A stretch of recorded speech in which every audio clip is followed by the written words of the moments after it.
Welcome to the Big Book Roundtable and the RICO 12 family of recovery resources targeted at people from all backgrounds, faiths, and places dealing with addictions of all varieties. RICO 12 is also a resource for any of the loved ones of those who struggle with addiction. I am Justin B., a child of an all-powerful and all-loving God and a multidisciplinary addict living in the miraculous recovery promised in the Big Book of Alcoholics Anonymous, and I'm blessed to be the moderator of this roundtable. I'm joined today by David G. and Nikki M., and we are excited each to be sitting around this roundtable today. David, why don't you take a second, introduce yourself? Yeah, absolutely, Justin. And thank you so much for your service. Nikki, thank you as well. It's so good to be here with you both. I'm David G. I'm an alcoholic addict of many sorts. Just celebrated 30 years in the room on August 8th. Just really, really, really grateful to be here with you guys. And thanks so much, Justin.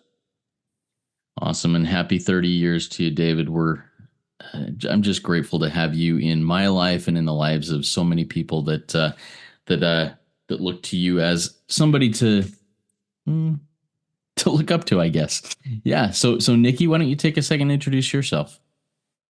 Hi, everybody. I'm Nikki M., and it seems like I'm not even muted when Justin's speaking this morning.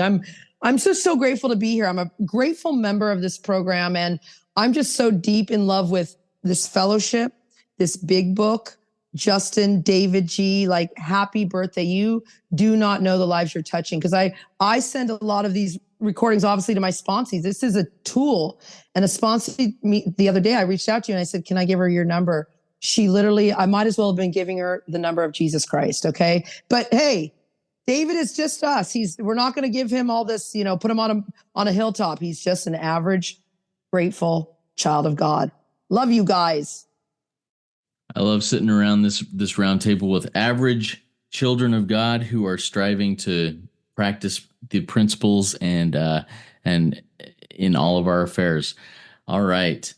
Let's get into what the roundtable is. What we do is we go line by line through the Big Book of Alcoholics Anonymous, a couple of pages at a time typically, and we read line by line, and then we each have the opportunity to analyze, to share our own experience, strength, and hope from what we read, and we ask a couple of questions and dive into that. So as you are going through, whether it's as a sponsee, as a sponsor, use this as a tool to deepen your understanding of the Big Book and of recovery. So where we left off and where we're going to pick up today is in the chapter We Agnostics on page 54, starting the bottom full paragraph there on 54 that starts with imagine life without faith. And we will continue on through the bottom of page 55, the last full paragraph. The consciousness of your belief is sure to come to you. I'll go ahead and read those pages, and then we'll get into some discussion about them. Here we go. Imagine life without faith. Were nothing left but pure reason, it wouldn't be life. But we believed in life. Of course we did. We could not prove life in the sense that you can prove a straight line is the shortest distance between 2 points, yet there it was. Could we still say the whole thing was nothing but a mass of electrons, created out of nothing, meaning nothing, whirling on to a destiny of nothingness? Of course we couldn't. The electrons themselves seemed more intelligent than that, at least so the chemist said. Hence we saw that reason isn't everything. Neither is reason, as most of us use it entirely dependable, though it emanate from our best minds. What about people who proved that man could never fly? Yet we had been seeing another kind of flight, a spiritual liberation from this world, people who rose above their problems. They said God made these things possible, and we only smiled. We had seen spiritual release, but liked to tell ourselves it wasn't true. Actually, we were fooling ourselves, for deep down in every man, woman, and child is the fundamental idea of God. It may be obscured by calamity, by pomp, by worship of other things, but in some form or another, it is there. For faith in a power greater than ourselves, and miraculous demonstrations of that power in human lives are facts as old as man himself. We finally saw that faith in some kind of God was a part of our makeup, just as much as the feeling we have for a friend. Sometimes we had to search fearlessly, but he was there. He was as much a fact as we were. We found the great reality deep down within us. In the last analysis, it is only there that he may be found. It was so with us. We can only clear the ground a bit. If our testimony helps sweep away prejudice, enables you to think honestly, encourages you to seek diligently within yourself, then, if you wish, you can join us on the broad highway. With this attitude, you cannot fail. The consciousness of your belief is sure to come to you. There's a lot in there, David. Why don't you take us through a little bit of your analysis of that as we go through those couple of pages? Yeah, absolutely, Justin. This is a very powerful part of the book in coming to believe that a power, not in a power, but that a power greater than self. And I always like to zone in on that word, could restore me to sanity. And I have to remember, this isn't talking about the insanity that I did while I was out there in the streets, peeing in the water fountain downtown while I was drunk and, beating people up in the alley and robbing them for the wine and the insane thing. We're talking about the insane beliefs that I have about this power, the things that block me from that, because the book has talked up to this point about a God of reason.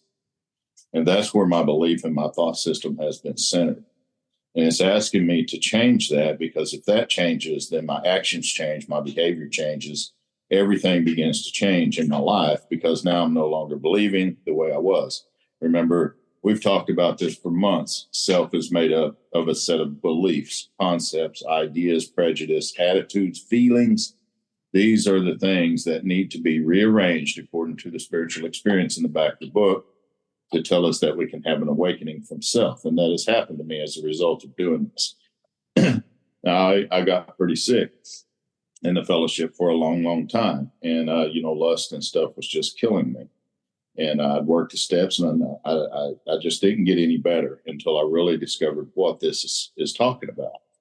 And it's telling me that I've had faith all along. If you look at the top of 54, where you begin to read at the bottom, it talks about being objectively faithful to God of reason.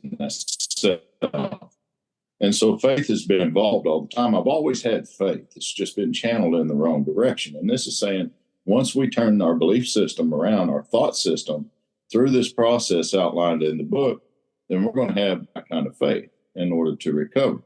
And so the first question, at least I call it a question, was the 4 words that you read: imagine life without faith. My sponsor had me to sit in meditation with that. He said, imagine. It's hard to imagine, because if there were no faith, hell, it wouldn't be life. And it talks about pure reason, my sound thinking, it just wouldn't be life. I mean, I have to have fear. I have to have it. I think fear was created to help us, not to hurt us. I'm not going to pet a rattlesnake in the mouth today. I know what will happen. He will kill me.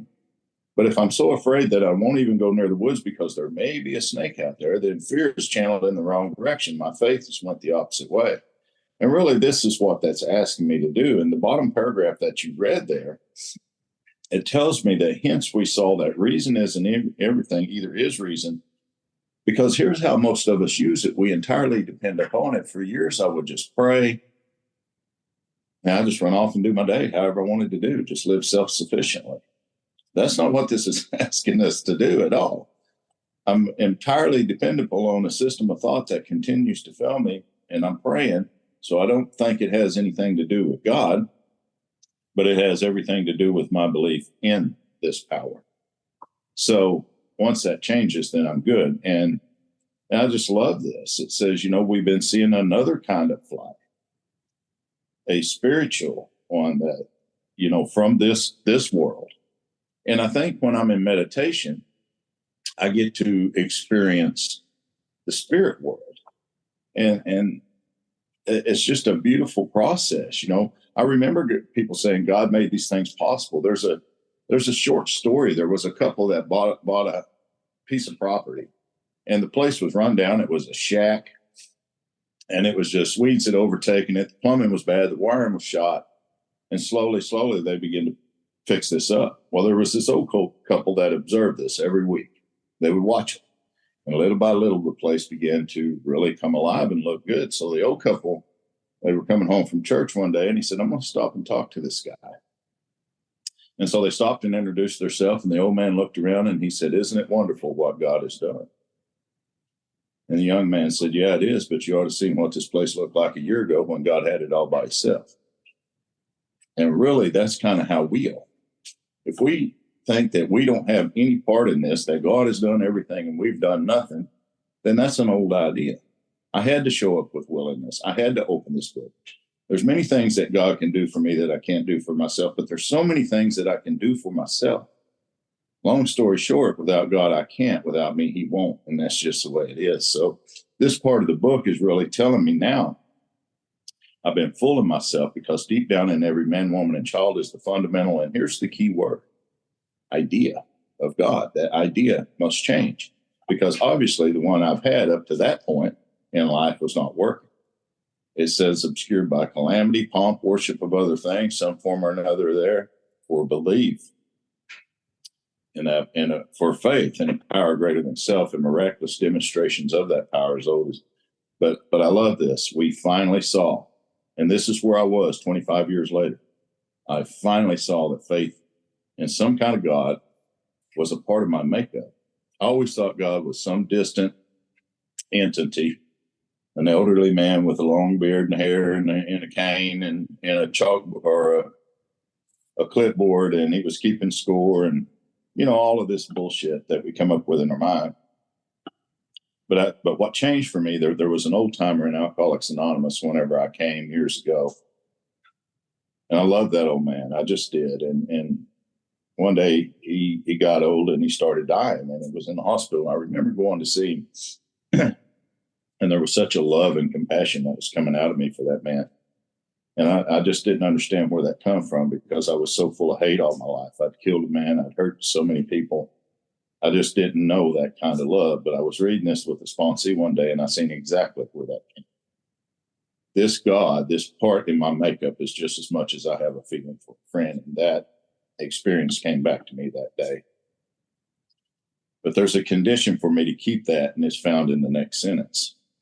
Sometimes we had to search fearlessly. That's our fourth step. And there's where he is. People say, where is God in AA? The book says he's there. Once we do that, then he's there. He's as much a fact as we were, for we found the great reality. And for me, that's God, power, source, whatever you choose to call it, deep down within us. Now, I looked everywhere but there. I looked to the sky, I looked to the trees, I looked to nature, I looked to this, and not that God's not a part of any of that. That's not where I found it.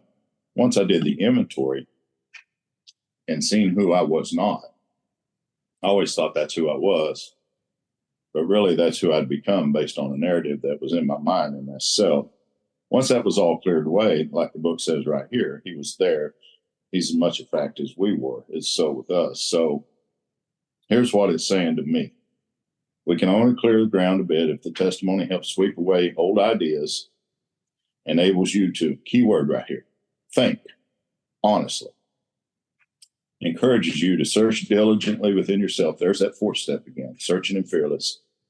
Then, if you wish, you might not have had a choice whether you drank, used, or acted out, but you got a choice now. So if you wish, you can join us on this broad highway. And with this attitude, you cannot fail. This is probably one of my favorite sentences in the book. The consciousness of your belief is sure to come to you. Be careful of the God you pick, because that's the God you get. You pick one that's hellfire and brimstone, you're probably going to have that kind of reality. You're probably going to be full of judgment, hate, and resentment. I know I was for a long time until that changed. The consciousness of my belief today is love, its power, its source, its creator. I don't want to hurt anybody no more. I don't want to hurt women. I don't want to hurt my wife. I don't want to hurt you guys. I don't want to hurt anybody anymore. I will walk away from a situation before I'll stand and throw down fists like I used to. And that's amazing for me. The consciousness of my belief in this power is absolute love, nothing less, nothing less. So, and this is a beautiful part of the book. You want your life to change? They told me, look at where your feet are. I thought, what the hell does that mean? I was sitting on the couch doing nothing.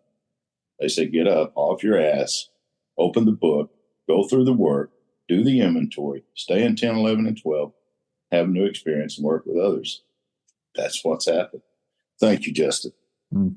Thank you, David. And I've already got, I think, what my takeaway will be from this that, I had my hair on my arm standing up on end. Good stuff. And we'll get to that here in a minute. But before we do that, Nikki, what are some of your thoughts as we read through that?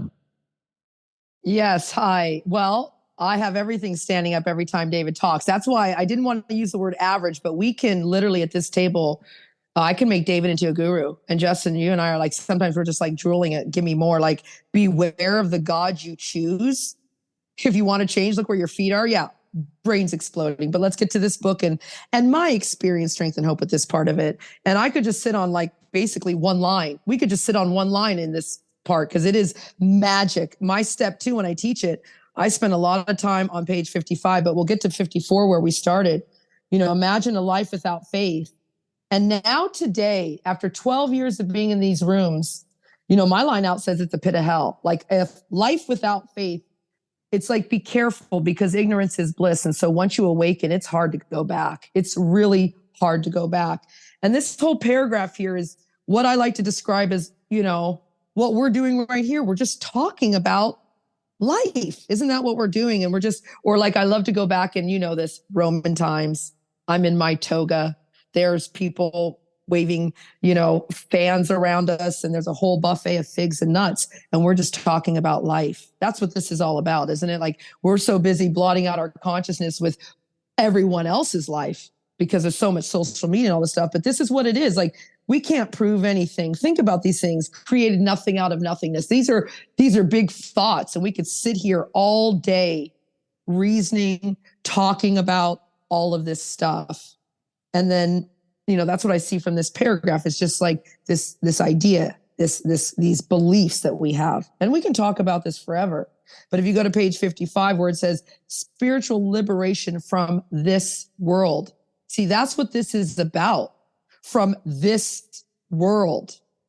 I just said to a friend the other day, another girlfriend, I have a bunch of fellows, and one of them said something, and I messaged my friend and I said, this is, I was disturbed. And she goes, Nikki, she's still too human. Like, go there. She's still too human. The things she's talking about. I'm in a spirit world. I am with people who rise from their problems through working this 12-step program, taking a sincere position daily. I just love that line. We had seen spiritual release, and I sponsor a lot. I get to see people get spiritually liberated in this program. I'm going to Luxembourg today. I leave in 6 hours. Last time I stepped off the plane, which was exactly 2 months ago, I got a gentleman from Mexico. He has transformed in 2 months from this world. It's like, I don't even know, like, it's a miracle. I watch miracles all day. But this is the paragraph that I love to talk about. We can sit here. This is the other stuff I love to hear from other people, but this is it. Actually, see, I've been fooling myself for decades because deep down inside every woman, that's me, is a fundamental idea of God, which is this power, this idea of God I've had. But it's obscured. It's blocked. It's blocked by calamity.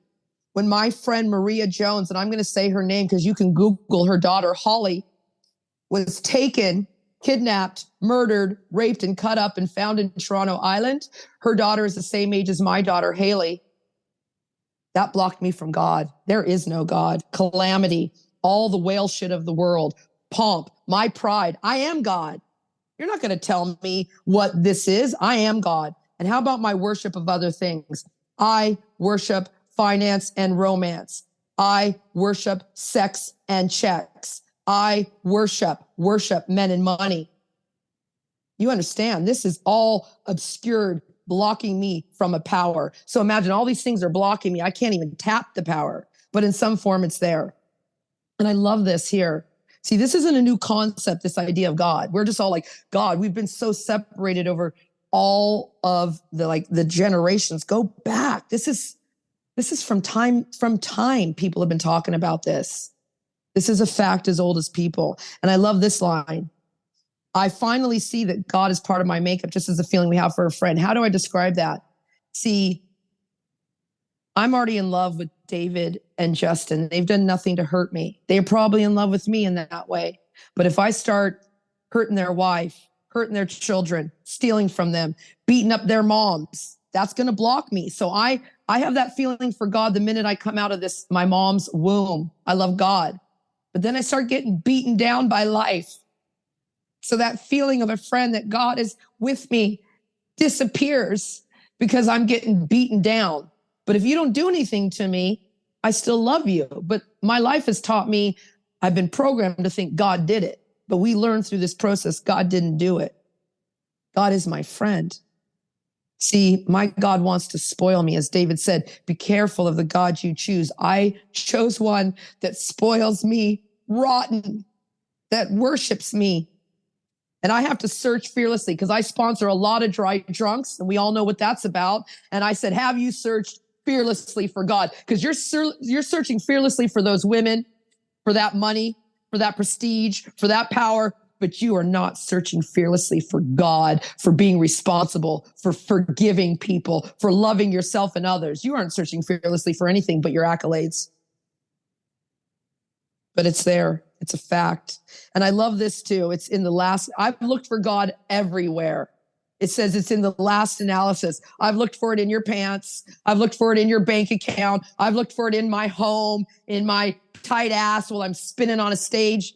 It's not there.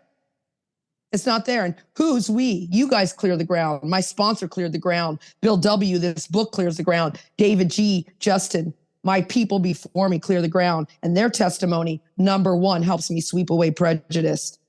Number two, God gave me brains. I can now think honestly. And I have to do this every day. Every day I got to wake up and sweep away my prejudice because every day I need a new experience. Every day I got to think honestly. And every day I got to search diligently within me. I'm not going to find it in a bank account. I'm not even going to find it when I step off the plane in Luxembourg to see the man I love. I'm only going to find it in me. This is radical. And I love this line. It's a broad highway. You must get rid of your alcohol and drugs. If you are a real alcoholic and a real drug addict, you're not going to be able to function. So it's one addiction at a time. It's a broad highway, but this broad highway gets very narrow. And with this attitude, what attitude? All the stuff they're talking about, sweeping away my prejudice daily, thinking honestly, searching diligently. So the great reality, I don't like to live in reality. Hi, I'm Nikki. I'm a hardcore fantasy addict. Right? So the consciousness of my belief, and I'll just end here. Consciousness of my belief, 12 years in this program, has woken me up to a place that I believe the world is flat. And when I say that, you know, people go, Nikki, you're crazy. The stewardess last time when I said, can I speak to the captain? I want to know what he adjusts for the curvature of the plane when we land. She just said, go look at your seat. There's a map on there. The earth is round.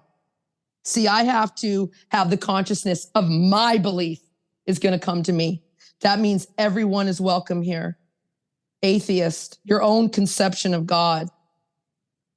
Agnostics, Jews, Christians, Sikhs, Hindus, natives, Sufis, Mormons, Muslims, everybody, you're welcome here. The consciousness of your belief. And I'm going to pick a God, like David said, so powerful. Nothing can touch me. No weapon formed against me will prosper. I love you. Everybody. Thank you, Nikki. Appreciate it. All right. I've got a couple of questions here. We'll get into those real quick. David, you talked about changing the belief from the God of reason, you know, which you've talked about being the self and the well, I'm just going to call it the self at this point. What does that belief change to, and what does that process look like, changing from belief in the God of reason to whatever that next power, God, source is? Well, I think that, you know, Nikki answered a lot of that in what she was sharing. You know, the way that her outlook is today versus the way it was then. But for me, once that changed, and it changed as a result of not really the second step, but the action I took in 3 through 12, particularly in 3, because when you get to page 63 of the book where the prayer is, it says, it is better to meet God alone than with one who might misunderstand. And my sponsor had me to zone in on those 2 words, meet God.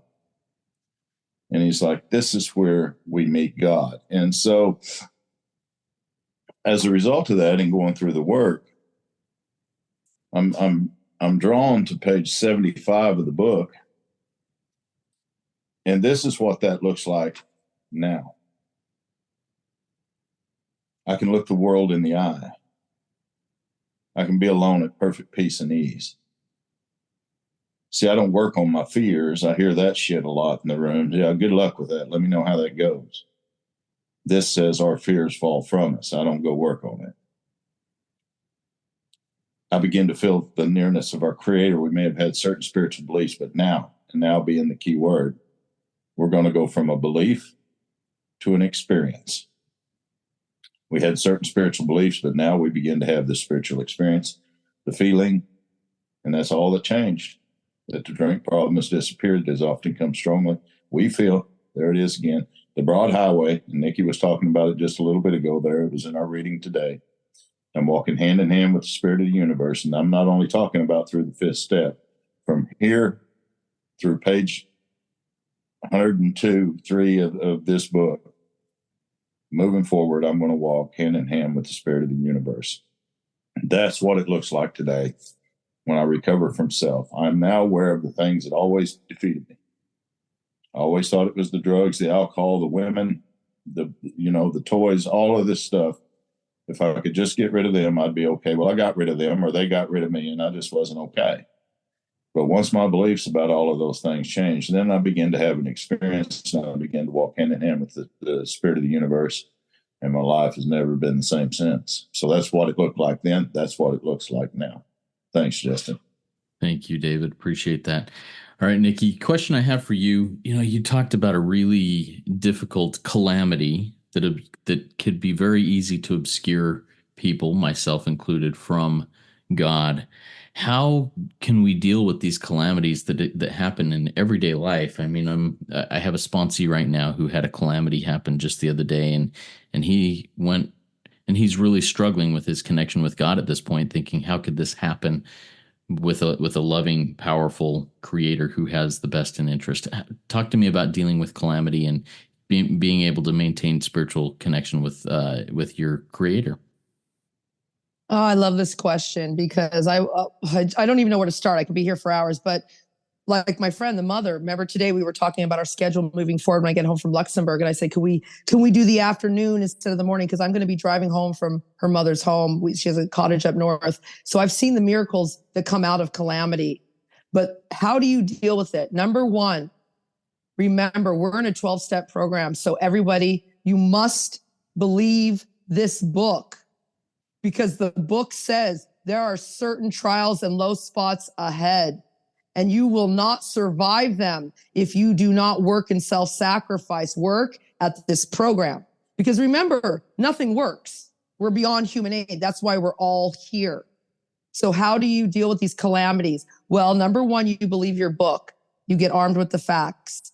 And if you want to ask me, how do I have lived, and everybody knows, if you're new in the program, you've heard this, you've been here a while, and I've heard people say the stories don't matter. This doesn't matter, but page 417, acceptance. Justin, I'm going to go deep here. I'm putting my goggles on.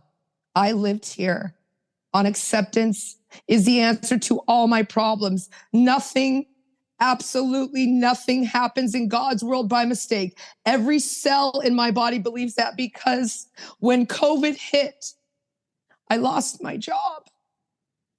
I couldn't go to restaurants. I couldn't go on a plane to see my daughter.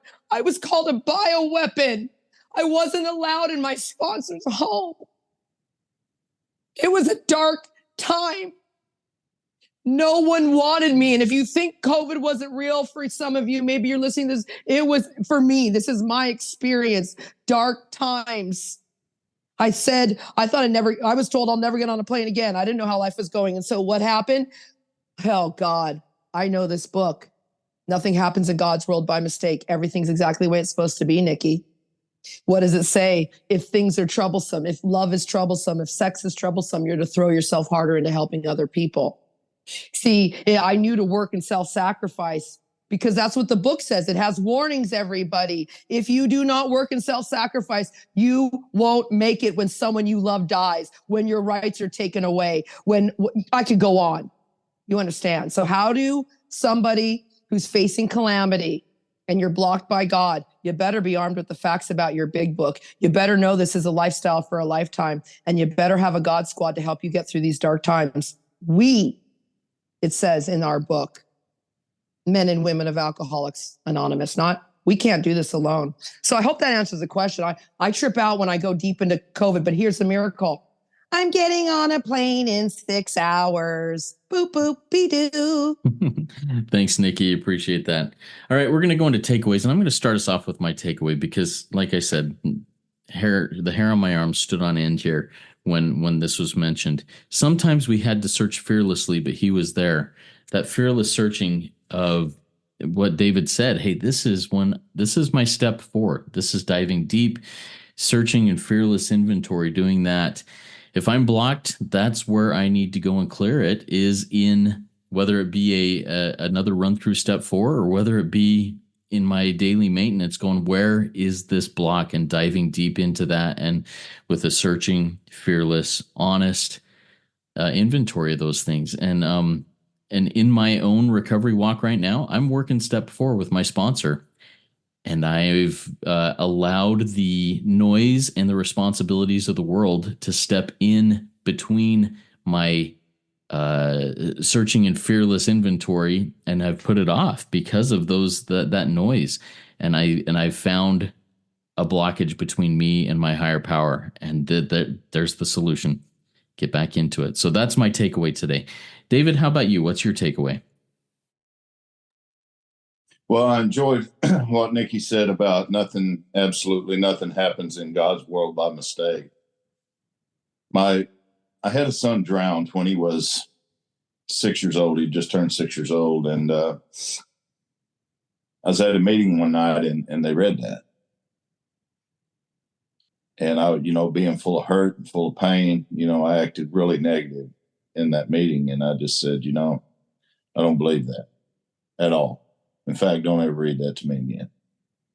I said, because obviously that happened in God's world, and it was damn sure a mistake. It was a mistake. He was only 6 years old. He didn't, on and on and on.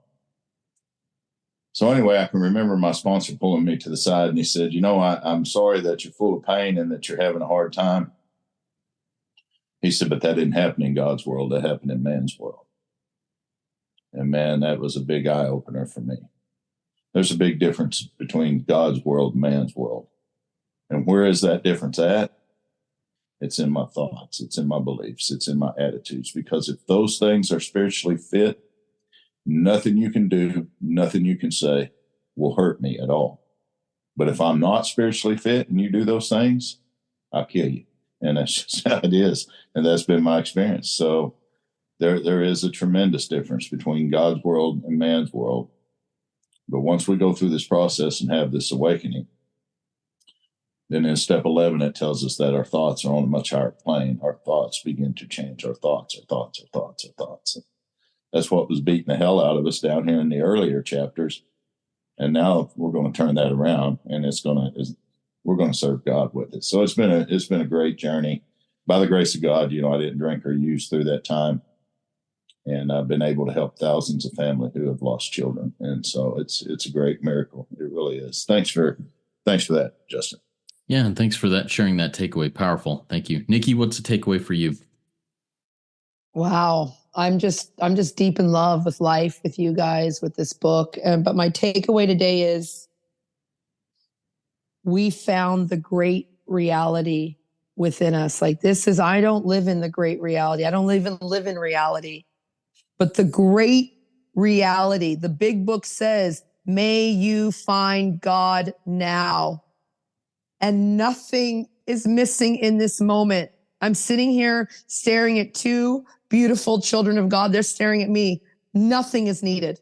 It would be better if the wives were here, the husbands, the kids, the money. Nothing is missing in this moment. The great reality is I have all I need. God's plan is better than my plan, always. Thank you, Nikki. Thank you, David. Everybody out there, Ponder on the takeaway you had from this conversation today, and then go put it into action. As was mentioned earlier, look at what your feet are doing. If you're sitting back on the couch and not doing anything with what you're learning, it's not doing you or anybody else any good. Let's get into service. Let's get into action, because that's what we're here for, to be of maximum service to our God and to those around us. So keep coming back, sit all the way down, come all the way in. Let's get into work. Let's get into action. Work it. You are worth it.